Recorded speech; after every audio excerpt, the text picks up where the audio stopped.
Hello students, आज हम cell cycle and cell division से संबंधित कुछ इम्पॉर्टेंट क्वेश्चन के बारे पर चर्चा करेंगे।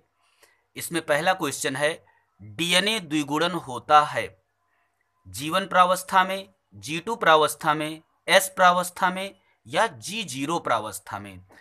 तो डीएनए का द्विगुणन अर्थात डीएनए का रेप्लिकेशन ये किस पर होता है? तो ये S प्रावस्था में होता है। S प्रावस्था को हम सिंथेटिक फेज भी कहते हैं। ठीक, S प्रावस्था को हम सिंथेटिक फेज या सिंथेसिस फेज कहते हैं। दूसरा है, समसूत्री विभाजन की किस अवस्था में गुणसूत्र मध्य रेखा पर व्यवस्थित हो जाते हैं? तो पूर्वावस्था में कि मध्यावस्था में, पश्चावस्था में या अंत्यावस्था में। इनको इंग्लिश में बोलते हैं प्रोफेज, मेटाफेज, एनाफेज या टीलोफेज। तो गुणसूत्र मध्य रेखा पर व्यवस्थित हो जाते हैं मध्यावस्था में या मेटाफेज पर, और ये वही अवस्था होती है जिसमें गुणसूत्र अच्छी तरीके से दिखाई देने लगते हैं। मतलब अगर पूछा जाए कि गुणसूत्रों का अध्ययन हम किस फेज पर करते हैं, तो मेटाफेज पर करते हैं। इसके बाद है, कोशिका चक्र की अवस्थाएं हैं। कोशिका चक्र की कौन सी अवस्थाएं हैं यहाँ पर? तो आप देखिए, G1, S, G2 और M, ये अवस्थाएं जो हैं ये सेल साइकिल की स्टेजेस कहलाती हैं। G1, S, G2, M, ये 4 अवस्थाएं होती हैं जो सेल साइकिल की होती हैं। अगला है, अर्धसूत्री विभाजन की सबसे बड़ी अवस्था होती है। तो यहाँ पर प्रोफेज फर्स्ट है कि मेटाफेज फर्स्ट है, एनाफेज है या टीलोफेज है? तो यहाँ पर अर्धसूत्री विभाजन की सबसे बड़ी अवस्था प्रोफेज फर्स्ट होती है। क्यों सबसे बड़ी अवस्था होती है? क्योंकि यहाँ पर 5 उप अवस्थाएं होती हैं। कौन कौन सी हैं वो? लेप्टोटीन, जाइगोटीन, पेचिटीन, डिप्लोटीन और डाइकाइनेसिस। इसलिए जो प्रोफेज फर्स्ट होता है वो अर्धसूत्री विभाजन की सबसे बड़ी अवस्था होती है। कोशिका विभाजन के दौरान आरएनए तथा अहिस्टोनी प्रोटीनों का संश्लेषण कहाँ पर होता है? एस प्रावस्था में, G1 प्रावस्था में, G2 प्रावस्था में या M प्रावस्था में? तो इसका राइट आंसर है G2 प्रावस्था में। G2 प्रावस्था में आरएनए और अहिस्टोन प्रोटीनों का संश्लेषण होता है। वहीं अगर यहाँ पर डीएनए के बारे पर कहता तो डीएनए का संश्लेषण S प्रावस्था में होता है। नेक्स्ट है, अर्धसूत्री विभाजन कहाँ होता है? मियोसाइट में, कोनिडिया में, जेम्यूल में या फिर मेगास्पोर में? तो अर्धसूत्री विभाजन जो होता है मियोसाइट में होता है। मियोसाइट का मतलब होता है अर्धसूत्री विभाजन करने वाली कोशिका, क्योंकि अर्धसूत्री विभाजन को हम मियोसिस के नाम से भी जानते हैं। नेक्स्ट, एक चित्रात्मक क्वेश्चन दिया हुआ है कि चित्र में कोशिका विभाजन की एक अवस्था दर्शाई गई है, इसके लक्षणों को दर्शाने वाली सही अवस्था का चयन कीजिए। तो इसमें देखिए, यहाँ पर ये सेल डिवाइड होने जा रही है, और ये जो न्यूक्लियस है वो डिवाइड हो चुके हैं। तो सेल डिवाइड होने जा रही है मतलब साइटोकाइनेसिस होने जा रही है यहाँ पर। तो इसका राइट आंसर होगा ए नंबर, टीलोफेज की ये अवस्था है। इसमें केंद्रक कला तथा अंतःप्रद्रव्य जालिका का पुनः निर्माण होता है। ये टीलोफेज की अवस्था है। ठीक, नेक्स्ट है, सूत्र युग्मित समजात गुणसूत्रों के युग्म द्वारा बनाए गए सम्मिश्र को क्या कहते हैं? तो सूत्र युग्मित समजात गुणसूत्रों के युग्म द्वारा बनाए गए सम्मिश्र को हम युगली कहते हैं। इसको हम अंग्रेजी में बाइवैलेंट कहते हैं।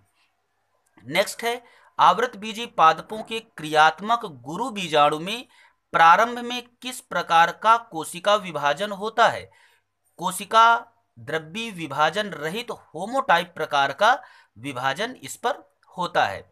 नेक्स्ट है, कोशिका के गुणसूत्रों की आकृति, माप तथा संख्या का अध्ययन कोशिका विभाजन की किस अवस्था में किया जा सकता है?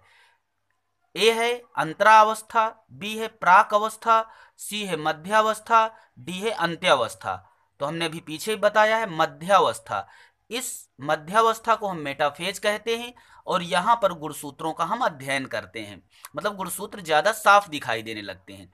नेक्स्ट है, युग्मक निर्माण के दौरान रिकॉम्बिनेज नामक एंजाइम भाग लेता है। ये इंपॉर्टेंट क्वेश्चन है। युग्मक निर्माण के दौरान रिकॉम्बिनेज नामक एंजाइम भाग लेता है मेटाफेज प्रथम पर, एनाफेज द्वितीय पर, प्रोफेज प्रथम पर और प्रोफेज द्वितीय पर। तो इसका राइट आंसर है प्रोफेज प्रथम पर। ये रिकॉम्बिनेज नामक एंजाइम भाग लेता है जब क्रॉसिंग ओवर की प्रक्रिया हुआ करती है। नेक्स्ट है सूक्ष्म नलिका के संगठन हेतु, सूक्ष्म नलिका के संगठन हेतु कौन सा आयन आवश्यक होता है? तो सूक्ष्म नलिका, इसको हम माइक्रोट्यूब्यूल्स कहते हैं, और इसके संगठन के लिए, इसके निर्माण के लिए जो आवश्यक आयन होते हैं उनका नाम है कैल्शियम आयन और मैग्नीशियम आयन। नेक्स्ट है कोशिका चक्र की एस प्रावस्था में क्या होता है? एस माने सिंथेसिस प्रावस्था होती है और यहाँ पर डीएनए का संश्लेषण होता है। देखते हैं कौन सा है विकल्प। प्रत्येक कोशिका में डीएनए की मात्रा दुगनी हो जाती है, प्रत्येक कोशिका में डीएनए की मात्रा वही रहती है, गुणसूत्र की संख्या अधिक हो जाती है, प्रत्येक कोशिका में डीएनए की मात्रा आधी रह जाती है। तो एस प्रावस्था में प्रत्येक कोशिका में डीएनए की मात्रा दुगनी हो जाती है लेकिन गुणसूत्र की संख्या वही रहा करती है। नेक्स्ट है रिकॉम्बिनेज एंजाइम, रिकॉम्बिनेज एंजाइम अर्धसूत्री विभाजन की किस अवस्था में आवश्यक होता है? तो रिकॉम्बिनेज एंजाइम जो है वो अर्धसूत्री विभाजन की पेचिटीन उप अवस्था में आवश्यक हुआ करता है। ठीक, तो ये इसके इतने क्वेश्चन थे। नेक्स्ट क्वेश्चन है इसका, नेक्स्ट क्वेश्चन है, इसमें देखिए ये सही विकल्प को चयनित करने के लिए कहा गया है। सही विकल्प चयनित कीजिए। तो इसमें देखिए ये सूची फर्स्ट है और ये सूची सेकंड बनी हुई है। सूची फर्स्ट और सूची सेकंड, इसमें देखना है यहाँ पर ये क्रियाएं हो रही हैं और यहाँ पर अवस्थाएं दिए हुए हैं। इनके 4 विकल्प हैं यहाँ पर। कुल मिलाकर के इसमें मिलान करना है कि विकल्प ए इनमें से किससे मैच करता है, विकल्प बी इनमें से किस में मैच करता है। तो देखिए सिनैप्सिस समजात गुणसूत्रों को पंक्तिबद्ध कर देता है, तो इसमें कौन पंक्तिबद्ध कर देता है? ये सिनैप्सिस समजात गुणसूत्रों को पंक्तिबद्ध कर दिया जाता है जाइगोटीन में, मतलब ए का दूसरा सही है। ठीक, ए का दूसरा, और बी का आरएनए और प्रोटीन का संश्लेषण होता है तो ये G2 प्रावस्था में होता है, मतलब बी का तीसरा सही है। तो इसके बाद फिर सी नंबर में एंजाइम रिकॉम्बिनेज की अभिक्रिया कहाँ होती है? तो पेचिटीन में होती है, मतलब सी का 5वां सही है। तो देखिए ये वाला विकल्प सही है, डी नंबर, बी नंबर पर इसमें देखिए। और डी नंबर है क्या सेंट्रोमियर पृथक नहीं होते हैं? सेंट्रोमियर पृथक नहीं होते किंतु क्रोमैटिड विपरीत ध्रुव की तरफ गति करने लगते हैं, तो ये एनाफेज फर्स्ट पर होता है। तो यहां पर आप देख रहे हैं कि ये बी नंबर का विकल्प 2 3 5 4, ये 2 3 5 4 और इधर ए बी सी डी, तो ये इसका राइट आंसर है। नेक्स्ट है एक कायिक कोशिका में जिसने अपने कोशिका चक्र की अभी अभी एस प्रावस्था पूरी की है उसी स्पीसीज के युग्मक की तुलना में, ये देखिए एआईपीएमटी में पूछा गया है, इंपॉर्टेंट क्वेश्चन है। तो इसका राइट आंसर है गुणसूत्रों की संख्या दोगुनी हो जाएगी और डीएनए की मात्रा 4 गुना हो जाती है। नेक्स्ट है अर्धसूत्री विभाजन में जीन विनिमय प्रारंभ होता है या अभग्नी अर्धगुणसूत्र? अभग्नी अर्धगुणसूत्र को हम नॉन सिस्टर क्रोमैटिड्स कहते हैं। ये एक दूसरे से लिपट कर खंडों का विनिमय करते हैं। कुल मिलाकर के क्रॉसिंग ओवर की प्रक्रिया पूछे कहां पर होती है, तो डिप्लोटीन में होती है कि डाइकाइनेसिस में होती है कि लेप्टोटीन में होती है कि पेचिटीन में होती है और जाइगोटीन में? तो यहां पर राइट आंसर पेचिटीन है। नेक्स्ट है कायिक कोशिकाओं में समसूत्री विभाजन के समय क्या दिखाई नहीं देता है? तो तर्कतंतु तो दिखाई देते हैं, गुणसूत्रीय गति दिखाई देती है, केंद्रिक का विलोपन, केंद्रिक मतलब केंद्रिका का विलोपन, और सूत्र युग्मन। तो इसमें सूत्र युग्मन नहीं दिखाई देता है, ये अर्धसूत्री कोशिका विभाजन में दिखाई देता है। नेक्स्ट है युग्मनजी अर्धसूत्री विभाजन किसका विशिष्ट लक्षण है? मतलब जाइगोटिक मियोसिस किसका विशिष्ट लक्षण होता है? तो ये क्लेमाइडोमोनास का होता है। नेक्स्ट है एनाफेज प्रमोटिंग कॉम्प्लेक्स एक प्रोटीन अपघटनी प्रणाली है, एक प्रोटीन अपघटनी प्रणाली है जो जंतु कोशिका में उचित समसूत्री विभाजन हेतु आवश्यक होता है। अगर यह मानव कोशिका में क्षतिग्रस्त है तब निम्न में से क्या संभव है?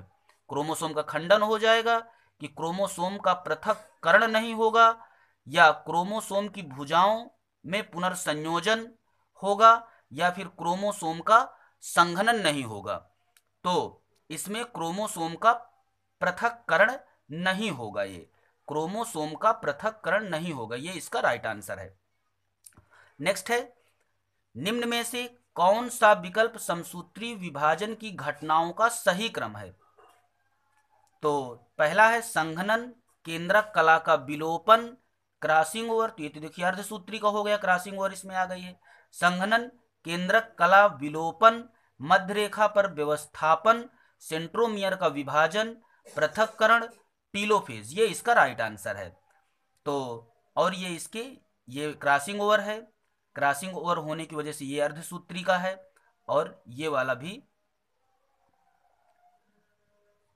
ये विकल्प भी संघनन, मध्य रेखा पर व्यवस्थापन, सेंट्रोमियर विभाजन, पृथक्करण, टीलोफेज, ये वाला विकल्प भी गलत है।